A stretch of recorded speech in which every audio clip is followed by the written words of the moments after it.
Fred Williams, technical editor at Petersen's 4-Wheel and Off-Road magazine. This year we built a Jeep specifically for Rick to take on Ultimate Adventure. It started out as a 76 CJ7, but all we kept was the frame, the grille, and the brake pedal.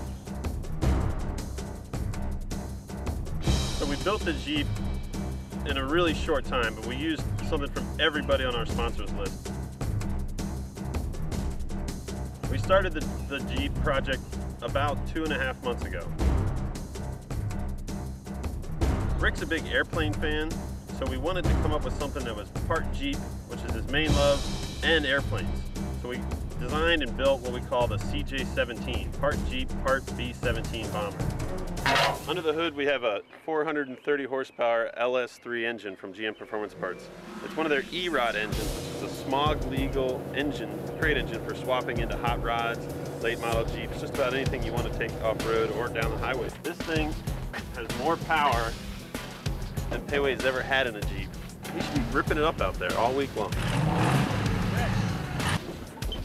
And of course 37-inch Goodyears ready to run down the trails and down the road. We didn't have a single issue with our tires. The Warn 95 XP. Warn's been great to us every year. We got a Warn winch on every project vehicle we built for Ultimate Adventure. We're hoping we don't need to use this all week. But things happen and we just might.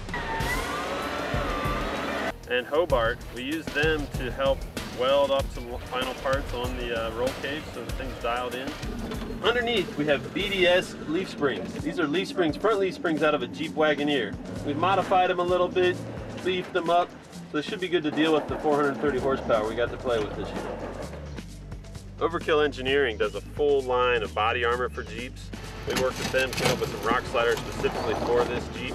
Daystar does a whole line of polyurethane products. We use them for the transmission mount and some of the leaf spring mounts.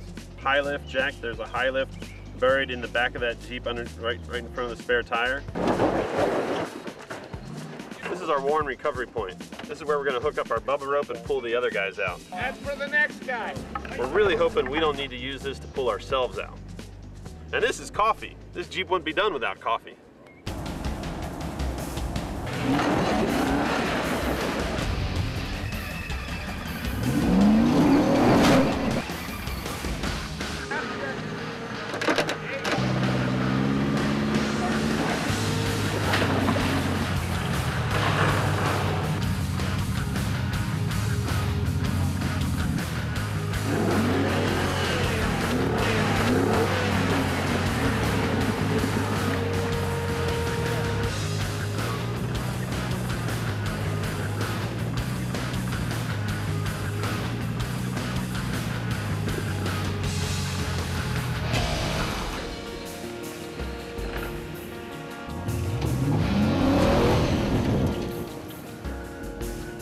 I'm really happy with this Jeep. I think it turned out really cool.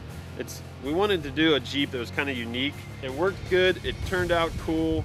It's something unique, but it's also pretty damn simple. And that's exactly what you want when you're out on a trip like this.